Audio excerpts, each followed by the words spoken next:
votre petit jeu immobilier s'arrête ici. Ces mots se gravèrent dans mon esprit et refusèrent de s'effacer. La voix appartenait à mon beau-frère, Chris Irving, qui était assis à la place du plaignant avec un air triomphant. Il m'avait murmuré ce poison à l'oreille quelques minutes plus tôt. Juste avant le début de l'audience, il était entré dans la salle d'audience avec sa famille à sa suite et était passé près de moi pendant un instant fugace. Avant que je puisse répondre, l'huissier avait annoncé l'ouverture de la cour et la juge Brown était entrée. C'était une insulte délivrée avec un timing parfaitement calculé. À côté de Chris, ma sœur biologique Nicole arborait un sourire satisfait. Dans la galerie, nos parents hochaient la tête avec raideur, comme pour affirmer ce qu'ils croyaient être la revendication légitime de leur fille. Le procès se déroulait en leur faveur, exactement comme ils l'avaient prévu. Leur avocat présentait une histoire soigneusement fabriquée de mensonges. Mademoiselle Tracy Manning a longtemps présenté des fluctuations émotionnelles extrêmes. Elle alterne entre des périodes de clarté rationnelle et des périodes d'instabilité impulsive. L'avocat continua d'une voix lourde de fausse sympathie. Ce contrat a été signé pendant l'une de ces phases rationnelles. À l'époque, elle a déclaré « C'est une maison de vacances pour toute la famille » et l'a signé de son plein gré. Cependant, récemment, elle est entrée dans une autre phase instable et tente maintenant de se rétracter sur cette promesse légitime afin de monopoliser un bien précieux. C'était une armure logique impeccable. Parce que j'étais instable. J'avais besoin d'un tuteur, mais parce que le contrat avait été signé quand j'étais rationnel, il était valide. Ils rejetèrent le sang, la sueur et les larmes de mes 8 années de travail comme rien de plus que l'achat impulsif d'une femme inconstante. Pire encore, ils essayaient de redéfinir même ma santé mentale de la manière qui leur convenait. Chris m'y regarda, le coin de ses lèvres se tordant en un rictus. Ses yeux disaient clairement « Nous sommes ceux qui écrivent l'histoire de ta vie. » C'est ce qu'ils appelaient tout ce que j'avais construit. Le petit jeu immobilier de Tracy. Je restais simplement assise en silence, observant leurs forces se dérouler. La juge Brown baissa les yeux sur le contrat qui avait été soumis. Ses yeux s'arrêtèrent net sur la section listant les détails de la propriété. Un bref silence tomba, puis la juge leva lentement la tête et me regarda droit dans les yeux. « Mademoiselle Manning, cette adresse, c'est l'une des 12 propriétés de votre portefeuille immobilier. Correct. Comme c'est intéressant, j'aimerais beaucoup examiner le reste de vos biens également. » L'air dans la salle d'audience se figea. Le sourire de Chris se raidit. Je regardais calmement le sang se retirer du visage de Nicole et de celui de nos parents aussi. Un lourd silence descendit sur la salle d'audience. Quelques instants plus tôt, leur avocat débordait de confiance. Maintenant, cela semblait être un mensonge d'un autre monde. Le hideux sourire de Chris restait plaqué sur son visage, figé en place. Nicole regardait alternativement la juge et moi, l'incrédulité inscrite sur son visage. Et nos parents, ils ne pouvaient que rester bouche bée, incapables de comprendre la réalité devant eux. Ils avaient vraiment cru à l'image qu'ils avaient eux-mêmes créée, l'illusion d'une Tracy pitoyable et incompétente. Ils croyaient que je dilapidais l'argent de manière imprudente, au bord de la ruine, exactement comme le dictait cette illusion. C'est pourquoi il ne leur était même pas venu à l'esprit que les mots « portefeuille immobilier de 12 propriétés » sortiraient de la bouche d'une juge. Un souvenir d'il y a 8 ans me transperça l'esprit comme un couteau. Dans le salon de mes parents rempli de meubles coûteux, la voix de mon père retentit. « Nous avons décidé d'arrêter de payer tes frais de scolarité après ce trimestre. Le mariage de Nicole est coûteux et honnêtement, investir davantage en toi serait du gaspillage. » Ma mère enchaîna sans hésiter. « C'est vrai, Tracy, tu n'as aucun talent. Tu devrais trouver quelqu'un de convenable le plus vite possible et t'installer. » À cet instant, je compris. Dans cette maison, j'étais la première à être jetée. Mes rêves et mes efforts n'avaient aucune valeur comparée aux décorations de mariage de ma sœur ou à l'image sociale de mes parents. Au fond de ce désespoir froid, je fis un vœu silencieux. Je ne compterai sur personne. Je ne laisserai personne décider de ma valeur. Une puissance financière absolue serait mon armure et mon épée. C'est là que mon petit jeu immobilier commença. Mais ce n'était jamais un jeu, c'était un combat solitaire et brutal. Étudiant l'économie et le droit par moi-même, vivant dans les bibliothèques, jonglant avec plusieurs emplois à temps partiel, forçant mon chemin comme en taillant une voie à travers la nature sauvage. Pendant qu'il se moquait de moi, j'achetais mon premier petit appartement et économisais pour la compte du suivant. Ma bataille continua discrètement, inaperçue de quiconque, mais régulièrement sans faille. Je ramenais ma conscience de ses souvenirs à la salle d'audience présente. À côté de moi, Mon avocat, Johnson, me fit un petit hochement de tête composé. Il était temps de contre-attaquer.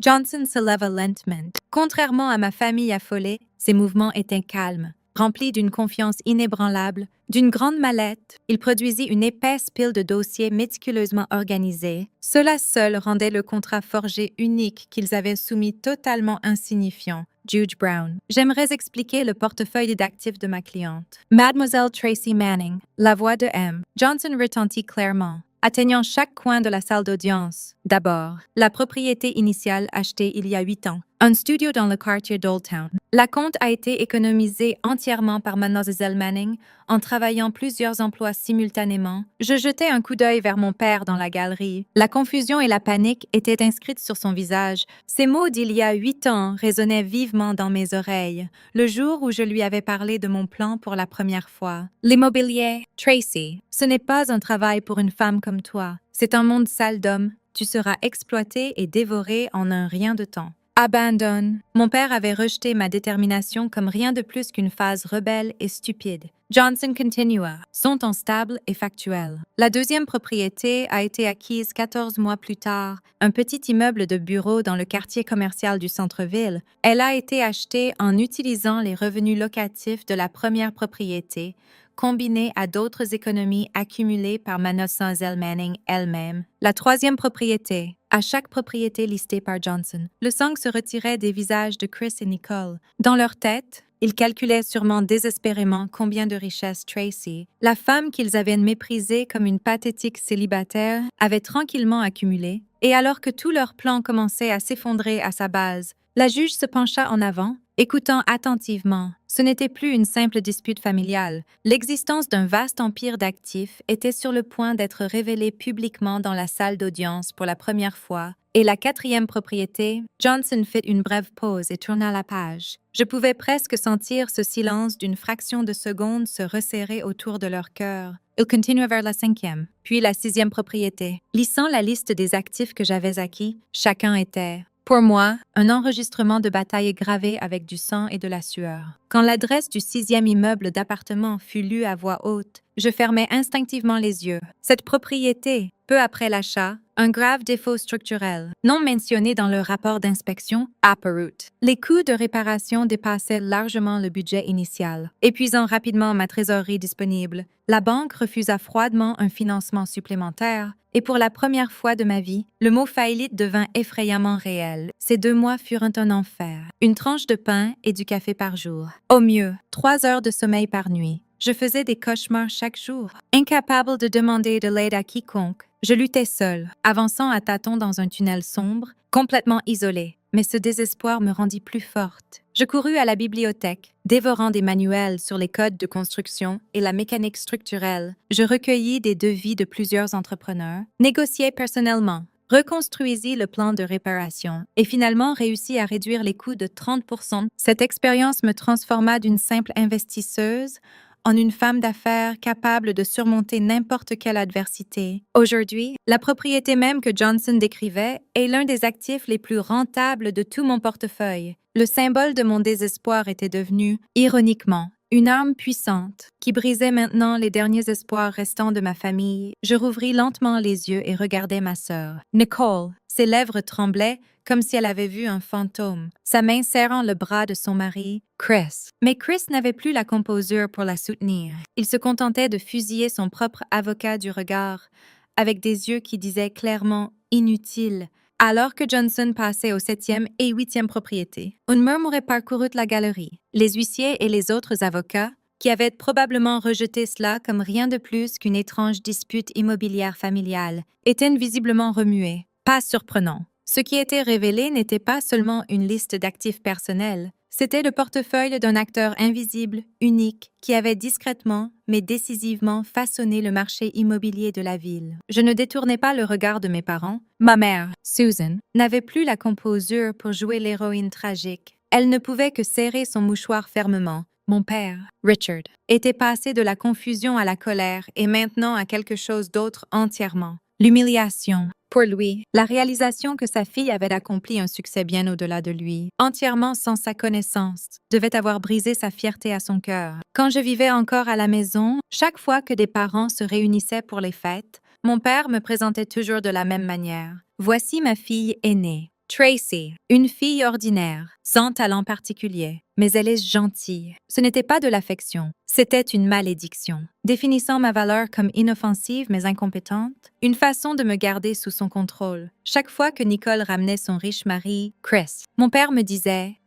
apprends de Nicole. Le bonheur d'une femme vient de trouver un bon homme. Mon succès détruit chaque malédiction qu'ils m'ont jamais lancée. Mon existence même est un rejet complet de leur valeur. C'est pourquoi dans leur monde, je devais être pauvre et malheureuse pour que leur petit univers fragile reste intact. Le bruit de Johnson tournant une page résonna dans la salle d'audience silencieuse. 9e propriété. Sa voix sonnait comme le gong d'ouverture de ma revanche contre le passé. Et la 10e propriété. Quartier du centre-ville. 15 Riverside Avenue, Immeuble Commercial, communément connu sous le nom de Phoenix Lofts. Au moment où Johnson prononça ce nom, l'atmosphère dans la salle d'audience changea une fois de plus. Ce n'était pas le même murmure agité qu'avant. C'était un choc silencieux teinté d'admiration. Je vis plusieurs journalistes dans la galerie commencer à prendre des notes à la hâte. Les Phoenix Lofts. Ce nom est connu de quiconque impliqué dans les affaires dans cette ville, autrefois rejeté comme un bâtiment de briques délabré si dangereux qu'il était appelé un foyer de criminalité. C'était une horreur que la ville elle-même avait abandonnée. Puis, il y a plusieurs années, un investisseur anonyme acheta cette structure hideuse et la ramena spectaculairement à la vie. Un projet de redéveloppement miracle. Aujourd'hui, il se dresse comme un landmark de la région, abritant certains des restaurants les plus à la mode de la ville, des galeries d'art et des bureaux d'entreprise high-tech. Ce projet fut le plus grand pari de ma vie. J'y investis près de 80% de toute ma valeur nette et endurai d'innombrables nuits blanches, mais je n'oublierai jamais l'émotion de la nuit où les premiers locataires s'installèrent dans le bâtiment achevé. C'était le moment où ma bataille solitaire fut reconnue publiquement pour la première fois. Les journaux et magazines louèrent anonymement. Bien sûr, le génie de l'investisseur de génie Terry Manning. Ce succès me donna une confiance inébranlable et des ailes pour viser encore plus haut. Je regardais Chris. Son visage avait dépassé la pâleur. Il était cendreux. Le restaurant français, impossible à réserver dont il se vantait pour ses rendez-vous, se trouvait au dernier étage des Phoenix Lofts. Nicole devait l'avoir réalisé aussi. Sa boutique préférée était au rez-de-chaussée du bâtiment. Le monde éblouissant qu'ils avaient apprécié simplement en tant que consommateurs, le summum même, appartenait à Tracy, la femme qu'ils avaient méprisée et essayé de détruire. Cette vérité cruelle traversait directement leurs esprits.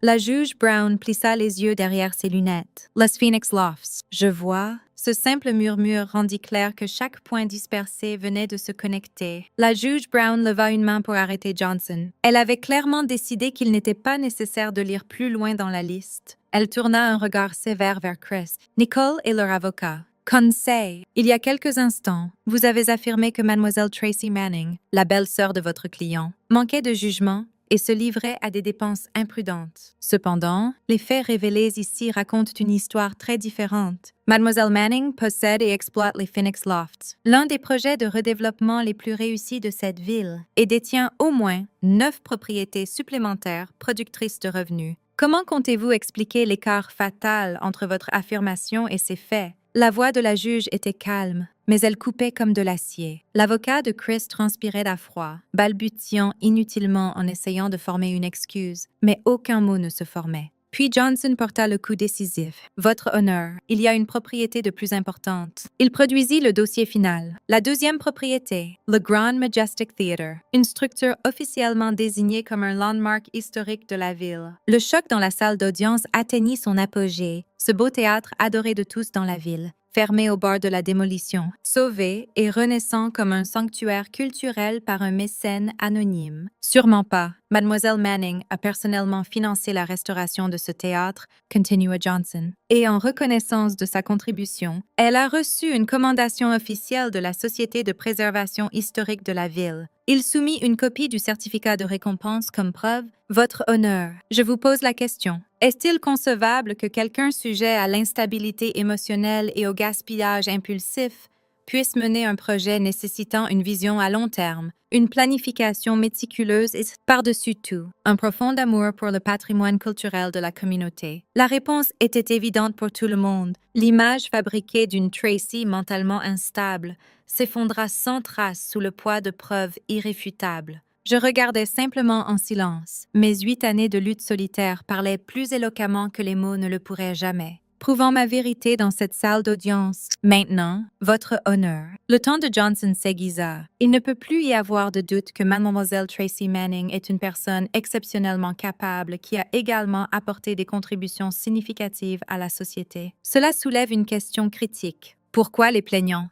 Sa propre famille. Ont-ils porté de telles affirmations manifestement fausses? Il fit une pause, puis s'adressa à toute la salle d'audience. Leur objectif était de dépouiller Mademoiselle Manning du contrôle sur ses actifs. Mais si elle possède 12 propriétés, pourquoi était-il si obsessionnellement fixé sur une seule? Cette maison de vacances en montagne. Pour la première fois, le souvenir de cet appel téléphonique détestable, l'origine de toute cette épreuve, revint comme une lame de contre-attaque. Johnson Levaho, un document unique. C'est un article d'un site web de magazine de style de vie de luxe. Il y a 6 semaines, cette maison de vacances même a été présentée comme l'un des retraites de luxe cachées les plus remarquables du moment. Le nom du propriétaire a été omis, et le lendemain même de la publication de l'article, Mel Nicole Irving, la sœur de l'accusé, a passé un appel téléphonique à Mel Manning. La voix sirupeuse de Nicole résonna dans mon esprit. « Hey, Tracy, j'ai entendu que tu as acheté une maison de vacances incroyable. N'est-ce pas merveilleux? Mais tu es célibataire et tu n'as même pas d'enfant.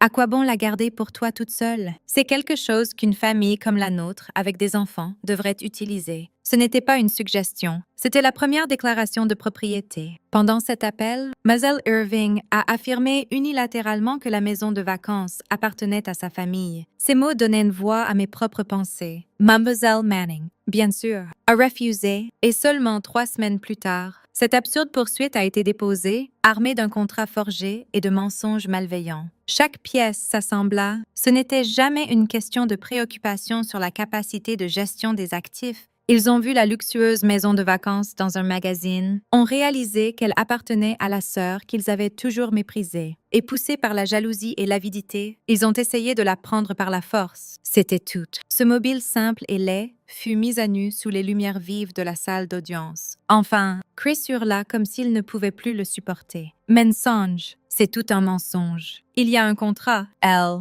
Tracy, l'a signé. Son cri disgracieux résonna dans la salle d'audience, autrefois silencieuse, mais personne ne le croyait plus. La juge Brown le fit taire d'un regard glacial. « Monsieur Irving, concernant le contrat que vous avez soumis, elle ramassa lentement le document. Il y a plusieurs points très intéressants. Pile Poil. Johnson prit la parole. Votre honneur. Nous avons commandé une analyse professionnelle de l'écriture manuscrite de ce contrat, ainsi qu'une analyse des matériaux du papier et de l'encre utilisés pour sa création. Nous soumettons les rapports d'experts comme preuve. Johnson remit un autre dossier épais à l'huissier. Selon les conclusions, d'abord, la signature est une forgerie grossière qui ne correspond pas à l'écriture de Mademoiselle Tracy Manning, avec une probabilité de 98. 7%. Nicole laissa échapper un halètement court et aigu. Chris la fusilla du regard, son visage tordu de rage. Il était évident qu'il avait forgé la signature. Johnson continua sans pitié. Plus important encore, le papier et l'encre.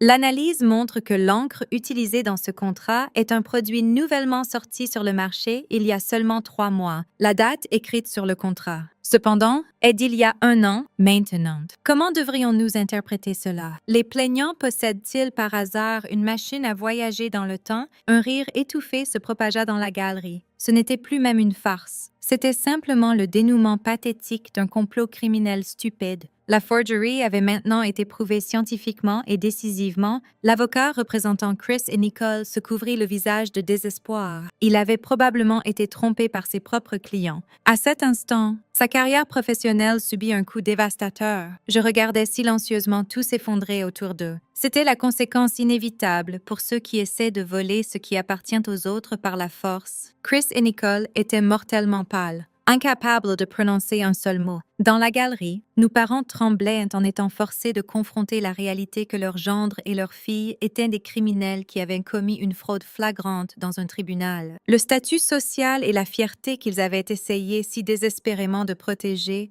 se brisèrent en morceaux à cet instant même. La juge Brown examina lentement les rapports médico-légaux, puis posa les documents sur son bureau et se tourna vers moi. Son expression s'adoucit, toujours ferme, mais maintenant teintée de quelque chose d'humain, quelque chose de complexe. Mademoiselle Manning, d'abord je souhaite m'excuser de vous avoir forcé à gaspiller votre temps précieux sur une telle revendication infondée. C'était une déclaration extraordinaire. Une juge s'excusant auprès d'une partie dans une affaire. Et elle continua. Si vous êtes d'accord, j'aimerais vous entendre directement. Ce que vous avez pensé et ce que vous avez accompli au cours de ces 8 dernières années et pourquoi votre famille ne savait rien de ce succès remarquable. Toutes les preuves étaient là. La victoire légale était déjà assurée. C'était la dernière étape que la juge m'avait donnée. Pas en tant que simple victime, mais en tant que protagoniste de l'histoire. Autorisée à dire la vérité avec mes propres mots, je me levai lentement. À côté de moi, Johnson me fit un hochement de tête ferme et encourageant.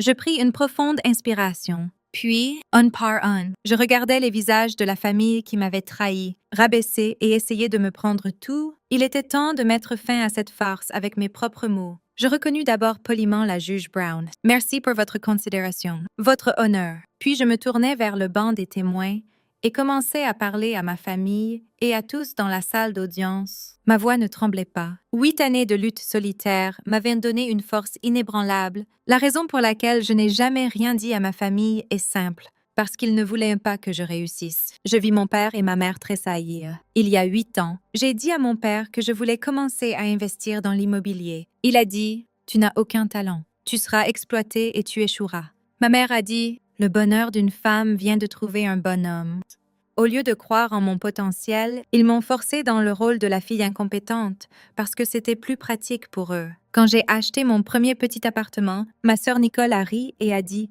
qu'il louerait un endroit aussi vieux et sale. Son mari Chris Irving m'a appelée une pathétique célibataire et m'a méprisée pendant que je me tuais au travail. Je fis une pause et les regardai un par un. Pas une seule personne ne pouvait soutenir mon regard. Ils voulaient que j'échoue. Quelque part au fond d'eux, ils s'attendaient à ce que je sois pauvre, misérable, et que je revienne finalement en rampant vers eux. Parce que mon succès prouverait que tout ce qu'ils croyaient, les valeurs qu'ils m'avaient imposées, étaient faux. Ils ne pouvaient pas accepter cette réalité. Donc quand ils ont appris mon succès, leur réponse n'a pas été la célébration. Ce n'était pas de reconnaître ou de montrer du respect à mon empire, c'était de le voler et de le détruire. Mes mots étaient calmes, mais portaient tout le poids de la vérité, alors qu'ils résonnaient dans la salle d'audience. Le contrat forgé qu'ils ont soumis, continuai-je. Ce document n'était pas seulement un outil de fraude, c'était l'incarnation de leur désir. Le souhait laid que je sois exactement comme ils le disaient. Stupide, imprudente et incapable d'accomplir quoi que ce soit sans leur aide. Je me tournai vers la juge, Juge Brown, concernant leurs affirmations sur ma soi-disant instabilité mentale. J'ai quelque chose à dire. Oui, j'ai pu être instable par moments. Pendant 8 ans, j'ai parcouru ce chemin seul, incomprise de tous, endurant les moqueries de ma propre famille, tout en construisant un empire à partir de rien. Il y a eu d'innombrables nuits où j'ai senti que mon cœur pourrait se briser, mais je renforçais ma voix. Pas une seule de mes décisions n'a été prise sur une impulsion ou un caprice. Chacune des 12 propriétés a été acquise par un calcul méticuleux, une stratégie prudente et, par-dessus tout, une détermination inébranlable à tailler ma vie de mes propres mains. Le redéveloppement des Phoenix Lofts et la restauration du Grand Majestic Theatre n'étaient pas des actes du hasard. C'étaient des investissements dans cette ville et en moi-même. Enfin, je regardais droit ma sœur Nicole. Elle pleurait, mais que ses larmes viennent du regret ou de la frustration sur son complot échoué ne m'importait plus. Ce qu'il voulait était une seule maison de vacances de 4 millions d'euros. Ce que je protégeais était ma vie au cours des 8 dernières années. Ces 12 propriétés. Non, l'empire que j'ai construit moi-même. Quand j'eus fini, la salle d'audience était totalement immobile. Seul l'écho de mes mots persistait dans l'air. Après un long et lourd silence, la juge Brown parla enfin. Sa voix ne sonnait plus simplement judiciaire. Elle portait la résonance solennelle de la dignité humaine elle-même. Mademoiselle Tracy Manning, merci pour votre témoignage courageux. Elle dirigea ensuite son regard vers le banc des plaignants. Non, maintenant les accusés, Chris et Nicole. Ses yeux ne contenaient aucune sympathie, seulement la lumière sévère de la justice. Mademoiselle Nicole Irving, Monsieur Chris Irving, vos actions vont bien au-delà d'une simple dispute familiale. Vous avez sciemment utilisé des documents forgés et déposé des affirmations malveillantes fausses pour tromper ce tribunal, tentant de saisir illégalement la propriété d'une autre personne et de détruire sa réputation. C'est un acte flagrant de fraude. Elle prononça chaque mot délibérément comme si elle les gravait dans la pierre. En conséquence, cette pétition est rejetée en totalité. De plus, je déclare que les allégations de parjure et de fraude dans cette affaire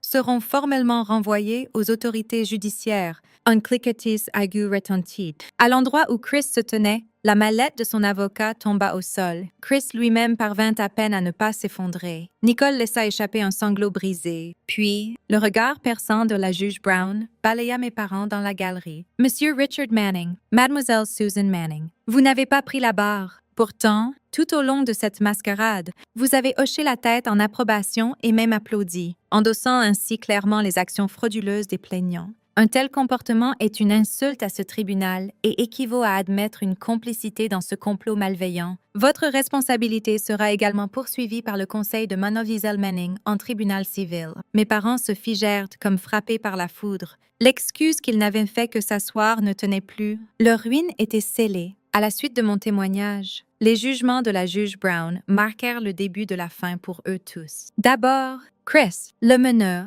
il fut condamné à la prison pour parjure et fraude et fut immédiatement placé en détention. L'homme qui avait ri avec arrogance au tribunal fut traîné par l'huissier, incapable même de résister. Sa retraite pitoyable était un spectacle en soi. Sa carrière, sa fierté et son style de vie aisé prirent tous fin dans cette salle d'audience. Ma sœur Nicole reçut un verdict de culpabilité avec sursis, bien qu'épargnée de la prison. La punition équivalait à une sentence de mort dans son monde, Sun Circle Social, qu'elle valorisait plus que la vie elle-même. L'exila effectivement, les amis tournèrent le dos, les invitations aux fêtes cessèrent. Son mari était en prison, sa fière mention confisquée, et le rôle qu'elle avait désespérément joué, épouse riche et heureuse, lui fut arraché de la manière la plus humiliante. Quant à mes parents, ils perdirent leur procès civil intenté par M. Johnson, forcés de payer des dommages et intérêts substantiels pour complicité et parjure. Mais ce n'était pas tout. Chaque insulte passée, chaque remarque dérogatoire qu'ils m'avaient lancée fut rendue publique. Et les médias locaux les qualifièrent de parents toxiques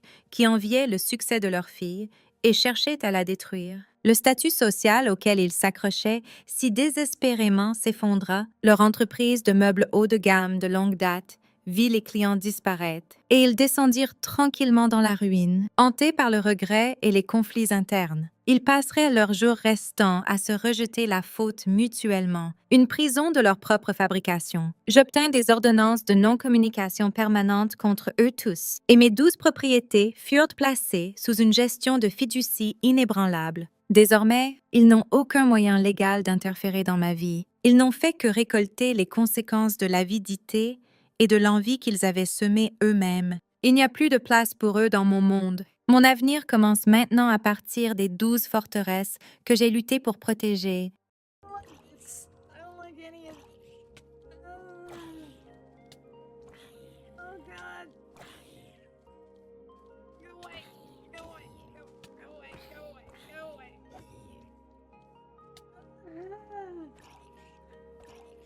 He did a 360 on me. He's styling. They're styling on me. Okay.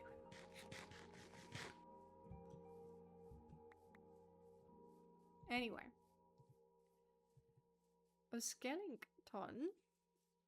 I made boots. For you, my boot scooting baby.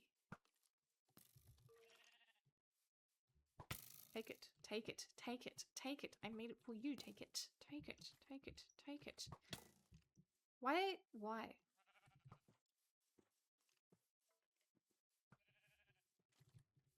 Did you take it? Am I stupid?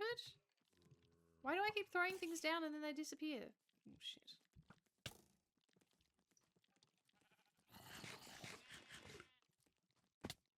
This is fine. This is fine. This is good. I'm precisely where I want to be.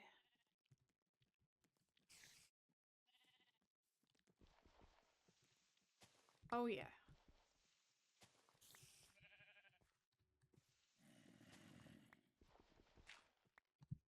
Hit him with the old hot hole strat. No, oh, fuck you. Fuck you. Fuck you. Fuck you. Fuck you. Fuck you.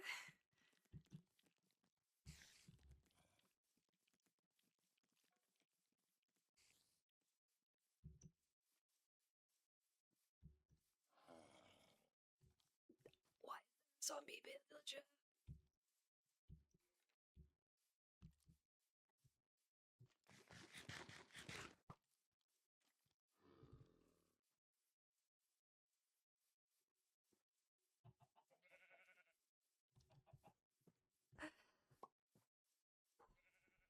Okay, where am I? None of that should have panned out. A lot of it didn't pan out, actually. A lot of that was terrible. Terrible and not good. But regardless, in spite of, here we are. Oh, and the dogs are going off again. Fantastic. Good, good, good, good, good, good, good. Do you reckon this is 50 blocks? This is a fair way. Habada. Behind it. Habada. It wasn't 50 blocks. No, no, no. You stay over there. Okay, okay.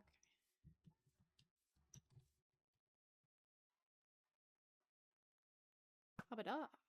Oh, I can't hit my sheep. That would be tantamount to treachery, huh? If you give boots to something, it doesn't despawn. Are you knocking on my jaw right now? How is that not 50 blocks? Or 50 meters? Whatever 50 meters is. What even is 50 meters?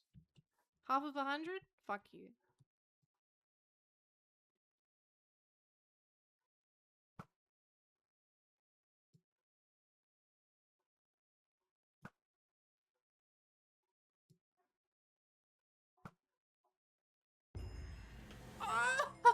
Oh, she's just that good. And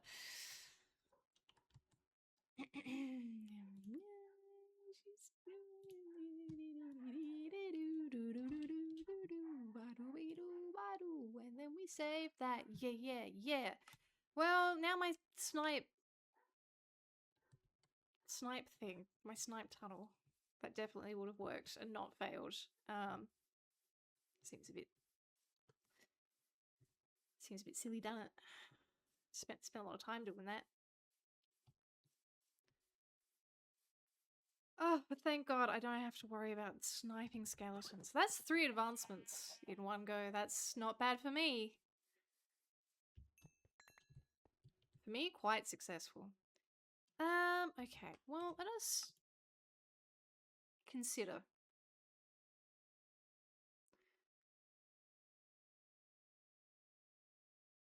What we might do now.